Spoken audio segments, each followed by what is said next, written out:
This is Mitch with the 1000 Houses podcast. I'm here with Isabelle Guarino-Smith. We're going to be talking about assisted living today. I'm down at the ranch. It's opening deer season in Texas. So as you might as well guess, we're all locked and loaded and ready to take on the world down here. So with no further ado, how you doing, Isabelle? I'm doing good. Thanks for having me. All right. So how long have you been in the, I know how long was your dad in assisted living? About 10 years, and I started about 8 years ago. I was his first employee. There you go. Keeping it in the family, right? Yes.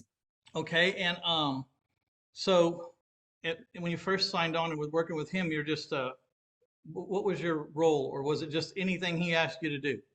Yeah, well, he, had started his first home for my grandmother. She fell and broke her hip, and, she needed assisted living, and he was not happy with anything he was finding out on the market. So he purchased his first RAL home, the real estate and the business. And I'd watched him be a real estate investor for 40 years. So I saw him deal with tenants and toilets and all the drama. And all of a sudden he was working with old people, cash flowing like crazy, and super happy. So naturally I started to say, what's going on here? What are you doing? And just kind of pushed my way in and started exactly like that, just saying, what can I help with? And just grabbing things off his plate and really just learning the business through being near him through osmosis. It's an education you can't buy, isn't it? Yeah. Very blessed for that. Yeah. So give us a little bit about your background. College, no college, what? Yeah, I went to Arizona State University, double major, double minor. Then after that, I did Teach for America out in Miami, Florida, then became a flight attendant for American Airlines. And that is a super fun job, but you make nothing. And so growing up, with the rich dad mentality, right? And rich dad, poor dad, my dad always taught us to be entrepreneurial and, not work for the man and do things creatively. So, even though I was having a lot of fun, it just wasn't making a lot of sense financially. So I was excited to have this opportunity to work side by side with my dad. Yeah. And so where do you begin with assisted living? If someone's interested in this, what's the highlights, and why would you choose assisted living as a strategy? Yeah, great question. So if you're a single family investor, right, fix and flip, you buy the home, you renovate it, you sell it, you're out of the job as soon as you sell it. You've got to get another one and do it again and another one and do it again. That's not cash flow, it's cash now. So I'm not a big fan of that because you're continually stuck in the rat race. So single family rentals is just a couple $100 a month. You're going to need a lot of doors to get to your freedom number. Airbnbs, yeah, you can make quite a bit of cash flow, but you've got cities like Atlanta, Miami, San Diego completely shutting them down, saying no more can you even do this here. I don't want to be at, the beck and call of the powerful hoteliers who have a lot more power than us solopreneurs. So owning and operating a residential assisted living home, cash flowing minimum 10 grand a month on just one of those homes, not only is the cash flow amazing, the demographics support this, right? There's 76 million baby boomers who don't need assisted living right now, but in the next 10, 20, 30 years, they sure will. So I want to be looking ahead at the trends ahead, the cash flows there, and then the impact. To me, this is an incredible opportunity to be able to give back to your community, to your family. The senior housing options we have right now, they're not okay. And we should be upset about what we're seeing out there. We need to do something better. We need to do something different. So I love being a part of that movement. Our company motto is to do good and do well. And I think that's really important when you're talking about investments, not just making a lot of money, but making a big impact. So do you have a do good and do well? I've heard that before. Maybe it's from your dad, but Yeah. So does he have a system set up that helps people shorten the learning curve for what you've had to learn the hard way? Correct. So we teach and train on this concept. We own and operate our own 3 care homes, invest in about 50 others across the country, but we teach and train on this every 6 to 8 weeks in Phoenix, Arizona. We do a full 3-day training where we show people step by step how to start, own, and operate these homes from a passive or active perspective. I like to do it passively, so that's primarily what I focus on, but we definitely show people how to do this all across the country. So do you know a guy named Mecklemore? Is he part of your association? Do you know? Macklemore? Yeah, No, I don't think so. I think he studied you. He's one of my friends, and he's in Austin. Oh, Um, but I'm pretty sure he's been to your boot camp because he's all gung ho, and he has said that do good and do well. So either you made an impression on him, or he's one of your downline somewhere. So I love it. Well, that's great. so that brings up a good point because if you're just going out for the money, right, it's one thing. But if you have a higher reason and you get paid well, it makes a whole difference in just how you're perceived, and everything about life gets better if you have a higher reason, right? And Totally. we're all going to need help one day. Maybe someone will take care of us like you're taking care of your people. Yeah. I've been to those assisted living places. They're scary as hell, Yes. you know? Yes, we've got to do something better. And it's really important because just like you said, we say it even stronger than that. We say, I guarantee you're going to get involved in senior housing one way or another.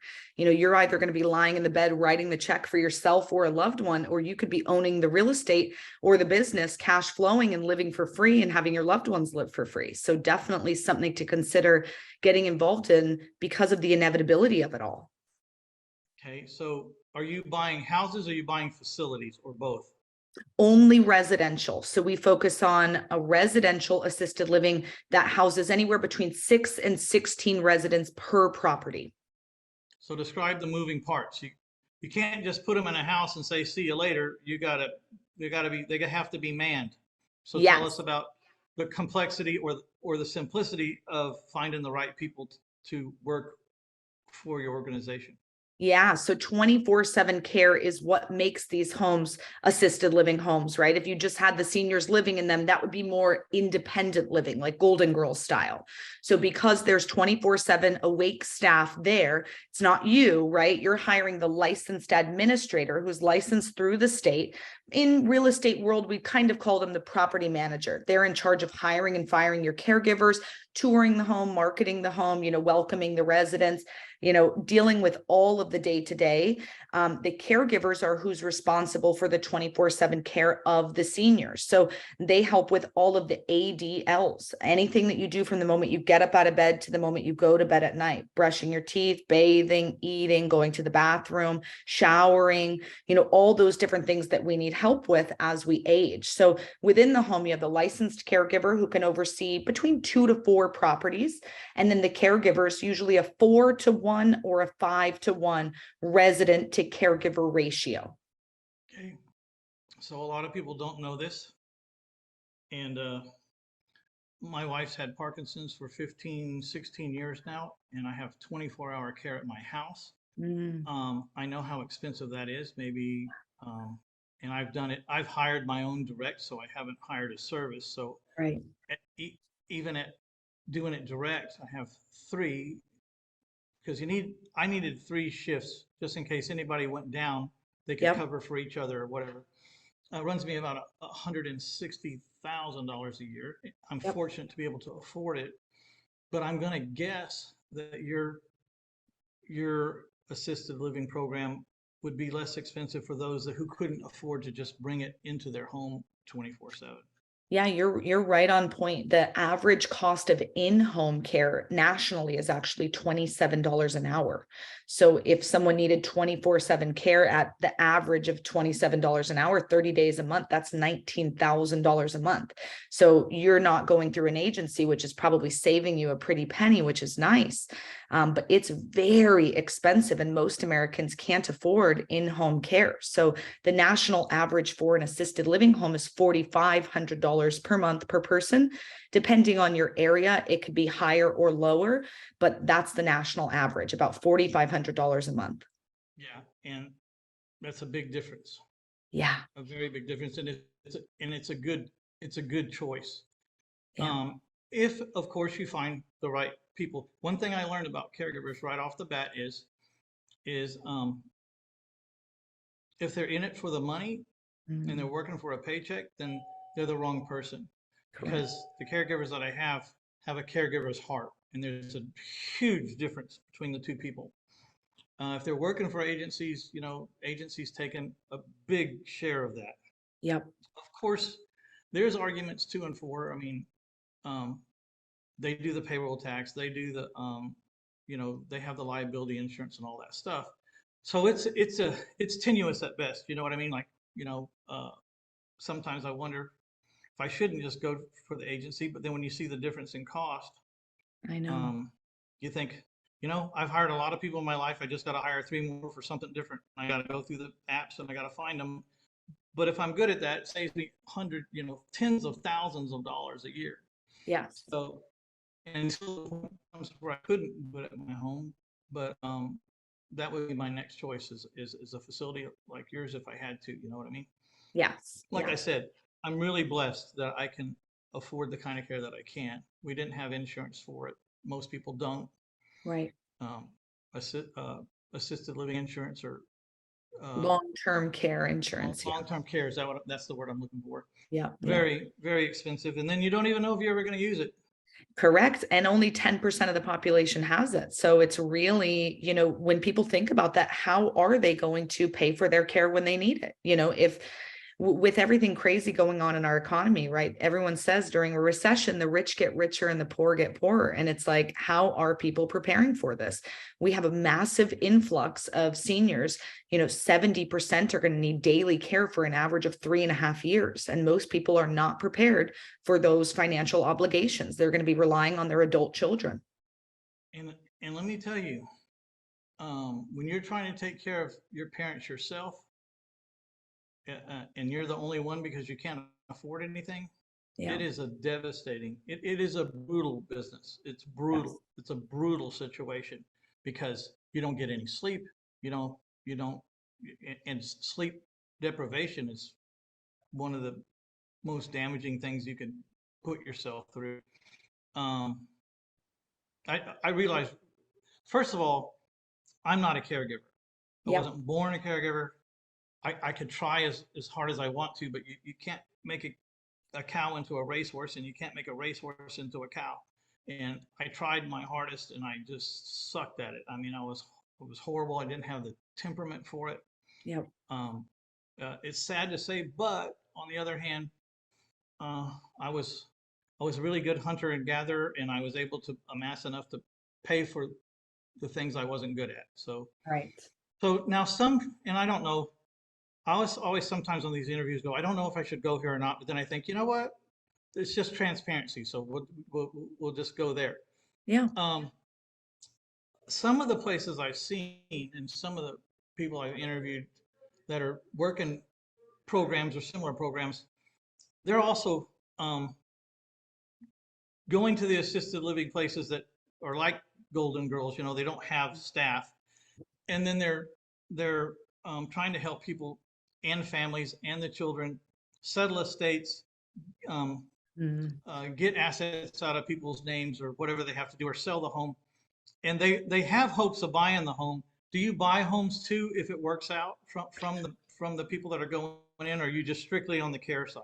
We're strictly on the care side. We do not do that, but I do have a lot of friends who own businesses who do exactly that. And, there's a big cash cow right there, right? There's 21 million homes that are going to need to go somewhere. And most of those seniors are going to need that capital to pay for their assisted living needs. So it's a great way to get involved in that industry, but it's not what we focus on.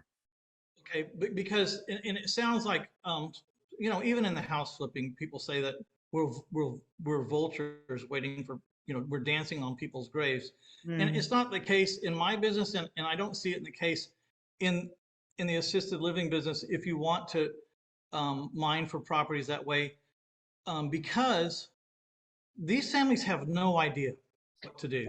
They have no way to straighten it out. They have no idea what things cost. They have no idea how to liquidate the house or have an estate sale to to get rid of the things that are not family heirlooms and stuff.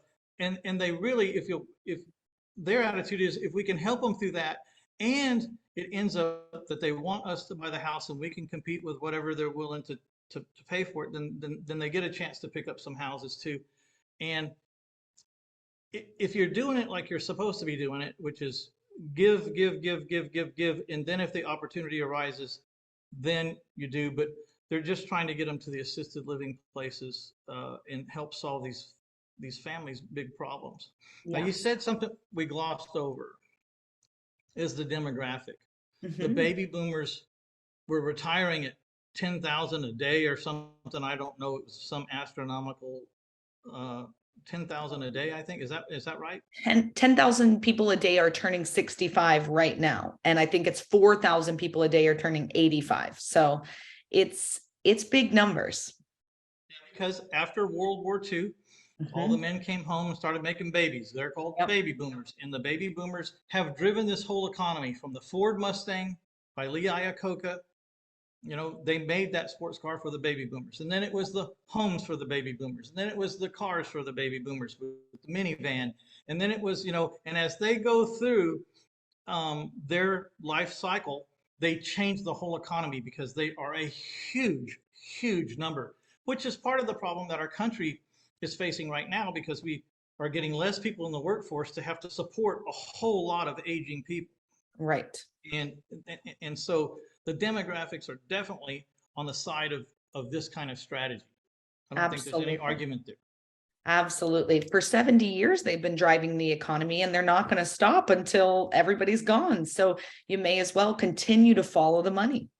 Yeah. So one guy put it to me real succinct. He's, I'm trying to get my hands around how big is the baby boomer population in respect to everything else. And he said it's like a basketball passing through a garden hose. Mm, So if that puts it in any perspective, it's huge. yeah. So, um, what separates your assisted living facilities from the run-of-the-mill facility? I think the biggest thing is the quality of care because in the big facilities, their ratios are typically 15-1, sometimes 20-1. So the lack of care and attention for the seniors is astronomically higher, right, than in our homes where it's 4-1, 5-1. They're also not home-like, right? Like you're seeing a lot of these big commercial facilities starting to be built home-like. It's a home, right? Most of us grew up in a residential home, in a residential neighborhood, and that's exactly what these are. So the physical property feels a lot more natural. There's no long hallways, right? Impersonal staff where you're just a number. And the care is night and day. The cost of care is relatively the same. So there's really not much to be said there, but the quality of care is just so much better. So I really prefer that because when I've been into many of these large facilities, it's heartbreaking. The smell, the attitude of a lot of the staff, when you see these seniors being just neglected all day long, they're not getting the social interaction that they need. All of these things are aiding to them passing even faster and them passing with a really not great last couple of years or months of life. I want to be able to give them the best last couple of years of life where they know that they're loved and cared for, that the people who are watching over them know their name, know their story, are there for them. So I think that's really important, just really the care. I can't imagine a 15-1 ratio being worth a crap. I know. I know how much it takes the one person who's here every day, for 8 hours, and then, they must be exhausted when they're done, and a lot of times they're sitting, but there's no rest. No. There's really no rest. And I can't imagine a 15-1 ratio being anything that you would want your mom or dad to have to suffer through because when they need to go to the bathroom, when they want something, and a lot of them, short of mental, like Alzheimer's or dementia, which is even worse because you can't even let them out. You can't even let them out of your sight for a minute. Mm. But they get obsessive compulsive. They want, they need, and it's a tough job. It And really that's why is. I said you got to find the person with a caregiver's heart because you Yes. don't just do this for a paycheck. There's no way in the world you would want the job. It has to be something I believe that they were born with or they got raised into. Yeah. That, that It's they, true. And to corroborate that, Mitch, we always say hire for heart, train for skill. So it's really, we can't overstate that enough, that there are people, like you said, you're not born to be a caregiver, nor am I, but what I am born, was born to do is be a business owner. And so if I can bring that opportunity to people who are born to be caregivers and impact seniors who need quality care, that's the best thing that I can do, to help change this. So I couldn't agree more. Hire for heart, train for skill. So the big question, would you be willing to live in one of your facilities when it's your time? Oh, absolutely. We used to joke with my dad when he first got into this. We would walk in the home and say, wait, $4,500 a month to have a chef cook me 3 meals a day. They're going to do my laundry. They'll brush my hair and get me ready. I want to move in right now. Like, are you kidding? I would love it. These are luxury homes in great parts of town, and my cost of living is way more than that. So it would be an amazing opportunity, and I can't wait until that's my, opportunity, because they're beautiful homes. So I definitely stand by them. So this may be a little side adjunct, but I heard like when you're in the stages like the Golden Girls, where you don't need someone at your side all the time. Mhm. They were actually, it was cheaper and more fun and more life experience to just get on a cruise ship and go from one cruise ship to the other and never get off the ship, or never stay off the ship, because Yeah. they were fed, their rooms were cleaned, you know what I mean? They had medical help if they needed it, because Yeah. they're on the ships have it.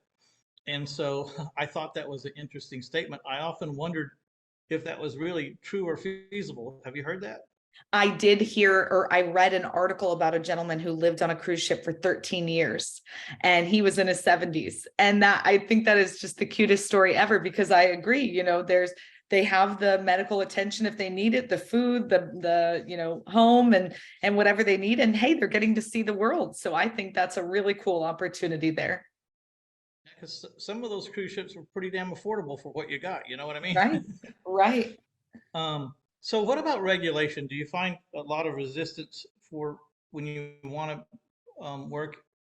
If you want to choose a property, is it difficult to find a property that they haven't regulated you out? These are still zoned residential, and we created the RAL National Association, which represents all 30,000 of these care homes across the country. So, if an angry neighbor or an HOA, a county, city, or state tells you no, the Federal Fair Housing Act says they can't tell you no, because it's discriminatory against disabled persons. By the time that you need assisted living, you're considered disabled, right? You need help getting up and walking and bathing. So you have federal protection. We have, with the RAL National Association, all that legal backing and power. So if anybody tries to fight you, we've got your back and you're going to be okay.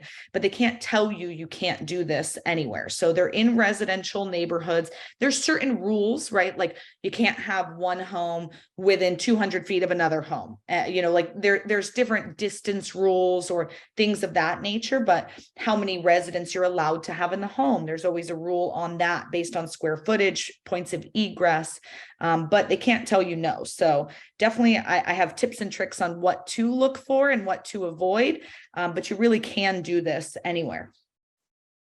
That's very interesting.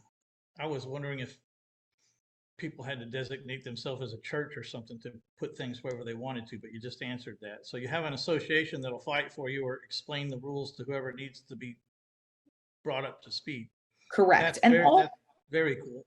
Yes, and all 50 states have their own rules, and some of them are way more strict and some are way more lenient. So it's also important for us, because we represent all 50 states. If one state's trying to pass something, it's important we notify everyone, because if they pass it, it's more likely to pass somewhere else. So if there's ever something that's coming up that we say, hey, this is not good, everybody go sign this or petition this, we get everyone on board to really help fight for us. So that's great. See, we formed the Texas100.org to have a lobbyist watching the proposed legislation or the rumblings of legislation way before it gets to the table. And in your case and in our case, the saying is, if you're not at the table, you're on the table. And so you have to be represented. You have to be represented. So if you're in assisted living, please join. What's it called again? The RAL National Association. So Residential Assisted Living National National Association. Association. Yep. Okay. RAL dot what? RALNA.org.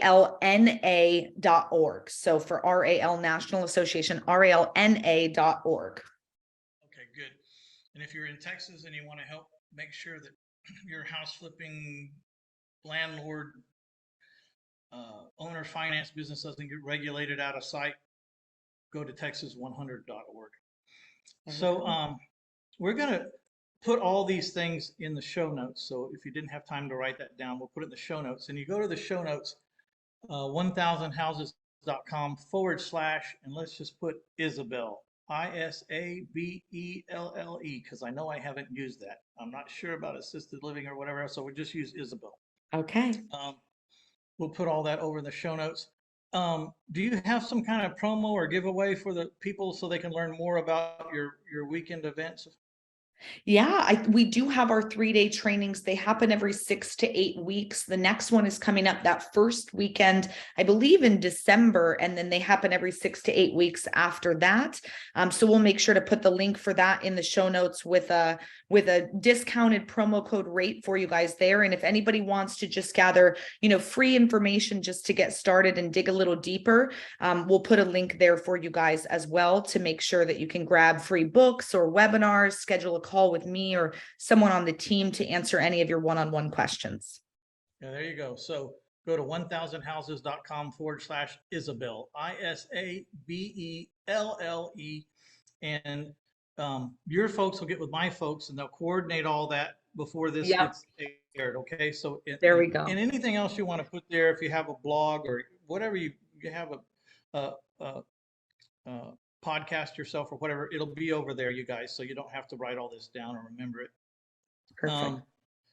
So tell us what the events are like. What do you learn at these events? Yeah, in the 3-day trainings, everyone who's up teaching with me was past students who were sitting in the class learning, just like you may want to. And they went out, got their homes up and running, and now they're back to teach and train you how to do that. So I really love that because we're not just talking about a theory or a concept. Everything we're talking about is like we're in the game with you, right? We're actively doing this right now and we're helping thousands of others to do that. So the educators are just absolutely top tier. As far as what you're learning, we go through everything from creating your business plan and raising capital, how to use funding resources for this, how to hire your administrators and caregivers and independent contractors, the 4 types of ways you can get started in this, and the 5 keys to success. We go through memory care. We go through giving tours to residents, families, marketing. I mean, it's nonstop. It's really everything A to Z that you need to know how to get started in this. Okay, so the main goal of this podcast was to help people find out what they're going to do to obtain their financial independence. It doesn't matter to me if you want to do owner finance housing and call me as a coach or call someone else as a coach that does the same thing I do. But my point is to air as many strategies and offer a direction where you can get help so that you can quit the JOB, because once you quit the JOB, you're going to free up about 2,600 hours a year that you can figure out where you belong in this world and what you're supposed to do and what you're supposed to be and how to become financially independent, if not wealthy, if you want to be wealthy. Not everyone wants to be wealthy. I think most people don't care to be wealthy. I think what they care is they don't want to worry about money. So if this is a strategy that appeals to you or you want to just explore it, and this is being recorded in November of 2022. So these are evergreens. So when she says next December, we're in 2022 right now and we're in November. So just know that you may have to get some updates on the times in the calendar, but find something on my podcast. I think I just crossed over my 600th podcast of just exploring how entrepreneurs have gone out and become financially independent, if not downright wealthy, and find one of the ways. And when you narrow it down to what you want, and then and only then, look at a whole bunch of different things, but then you narrow it down to what you think you want, And then after that, you forget about everything else and you start drilling down. Where am I? Start drilling down on that one topic. Mm. And then when you're sure of it and you've learned as much as you think you can learn from the internet and the free stuff and conversations like this, then you got to hire a coach, because you're either going to pay the street and mistakes or you're going to pay the coach. And it's a Mhm. lot less anxiety to pay someone who's been doing it that can help you navigate. Because what will happen if you don't get the right coach and you don't get a good coach and you try to learn on your own, you might fail so miserably in the beginning that you quit. Mm. And that's, I almost did that. I almost quit a career that was going to be worth millions and millions and millions of dollars to me over the last 30 years, millions. And I almost quit because I didn't get a coach and I was trying to learn it by the street, and the Mm. street was kicking my ass. I had to hire a coach to help me figure out how to quit, how to get out without losing my good name and my reputation and my credit. And that's what I hired him for. And the guy taught me how to stay in the business for another 27 years, you know? Mm. Well, man, I appreciate everything. If there's anything I didn't cover or anything you want to say before maybe we wrap it up, now's the chance. Anything you want to say before maybe we wrap it up here? I couldn't agree more. I always tell people that if assisted living's calling to you, then go all in. If it's not, if it's something else, Airbnbs or fix and flips or, buying with notes, that's great. Go all in on whatever it is for you that's going to get you to your financial freedom number. We need more entrepreneurs. We need more business savvy people. So I couldn't agree more. Get yourself a coach or a mentor that, like, and trust and has a great reputation in the industry. And for us, it's an incredible way, like I said in the beginning, to cash flow and have a great impact. So my final words will just be do good and do well. And when you're picking a coach, make sure they're the kind of person, A, that's involved in doing what they're teaching now, is my thoughts on it. They need to be active now. And make sure they're the kind of person that you want to be on and off the field. So if you have reservations about how people are running their personal life or whatever, I mean, maybe you need to find it, look a little further, find Mm. someone who's good at the business, but is also good off the field, and so that way you don't get messed up, because there's no way to really unblend them. Yep. So again, this is 1000houses.com. I want you to go to 1000houses.com/Isabelle, Isabelle. I only have a high school education, so I don't spell so well. You did great. Here's the thing. You just have to figure out what your deficits are and hire around them. You know what I mean? Work around There them, you So go. you can't be good at everything. You I can't. love I it. thought that was interesting that you said you're not a caregiver, but you're in the caregiving business. You're operating from the top down, but Correct. you know what good care looks like. You know Yep. what bad care looks like, and your Yep. goal is to create spaces that provide the kind of healthcare that you would want to be in, and you would want your mom or dad to be in. And I think it's a Absolutely. wonderful thing. Because not to be repetitive, but there's a lot of people that are going to need this, and Yep. there already is, and, Yes. and and we're short, we're behind right now of handling this problem, and I don't Correct. know that we'll ever catch up. So Nope. I don't know either. We're 1.3 million beds short, and we call it the silver tsunami of seniors, right? They're coming and we can't stop it. So definitely something to try to figure out how you're going to ride this wave one way or the other. all right, thank you so much, Isabelle, for taking the time to be on. I appreciate you so much. This was interesting. It's a niche that I think deserves to be looked at, because it's definitely opportunistic. I mean, and you can help a lot of people. You can help a lot of people. It's not just the person in the facility that you're helping. You're helping all the family members around them, Yep. because they worry, or they're having financial issues that this is a good answer for.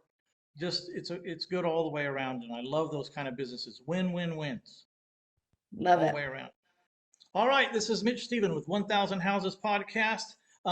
If you guys are out there a little scared of the stock market right now with things that are going on, can't stand to be living off of 1 or 2% CD rates at the bank. I've been dealing with private lenders for years and years and years. So I have private lenders that have been loaning me money for 15 years, 20 years, 25 years, some of them 30 years. Would have had a lot of them at 30 years, but they died. And so if you're interested in that conversation where you can earn a 10% annual interest on your money and have a real piece of collateral backing up your loan, then give me a call. 210-669-4020, 210-669-4020, or check out Mitch Stevens somewhere. I'm not hard to find. Like if you can't find me, you got a problem. All right. Thank you guys so much. We're out of here.